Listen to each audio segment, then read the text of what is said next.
నమస్కారం. మళ్ళీ మీ రవికుమార్.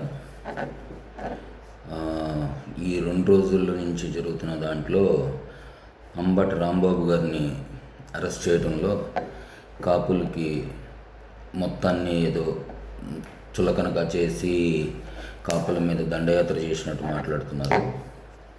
దయచేసి మనందరం అర్థం చేసుకోవాల్సింది ఏంటంటే, అంబటి రాంబాబు గారు మీరు అరెస్ట్ అయిన విషయం ఏంటంటే, మీరు ప్రజెంట్ ఉన్న సీఎం గారు చంద్రబాబు నాయుడు గారిని నోటుతో దుర్భాషలు ఆడడం వల్ల మిమ్మల్ని అరెస్ట్ చేయడం జరిగింది.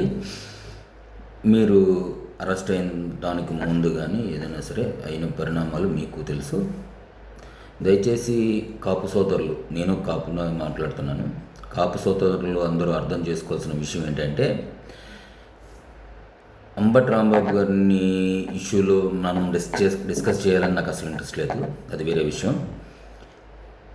మనకి ఒకానొకప్పుడు ఇప్పుడు మెగాస్టార్ అయినటువంటి ఎప్పుడు మెగాస్టార్ అయినా మన మెగాస్టార్ గారు ప్రజారాజ్యం పార్టీ పెట్టి ఎలక్షన్స్లో క్యాన్వైన్కి వెళ్ళినప్పుడు ఆయన మీద ఒక కోడిగుడ్డు విసిరారు. ఆ రోజు చిరంజీవి గారు కానీ పవన్ కళ్యాణ్ గారు కానీ ఎవరు కూడాను ఇది కాపుల మీద జరిగిన దాడి అని మాట్లాడలేదు. ఓకేనా? ఒక అగాంతకుడు, దొండగుడు, ఎవరో ఆటకాయి ఒక కోడిగుడ్డు విసిరాడు. ఆయన చాలా హుందాతనంతో దాన్ని పక్కన పడేసి ఆయన జరగాల్సిన కార్యక్రమాన్ని ముందుకు తీసుకుని వెళ్ళారు. అలాగే చాలా చోట్ల చిరంజీవి గారు అవమానం పడ్డారు చాలాసార్లు. అప్పుడు ఎప్పుడూ కూడా లేని విధంగా ఈరోజు కొత్తగా ఏదో వింత జరిగిపోయిందన్నట్టు కాపుల మీద ఆయన ఏదో చేసినట్టు మాట్లాడుతున్నారు.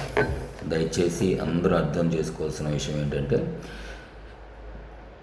అంబటి రాంబాబు గారు మాట్లాడిన విధానానికి ఆయన అరెస్ట్ చేశారు తప్ప కాపుల మీద ఎటువంటి ద్వేషంతోనూ కాదనే విషయాన్ని మనం అందరం గుర్తుంచుకోవాలి.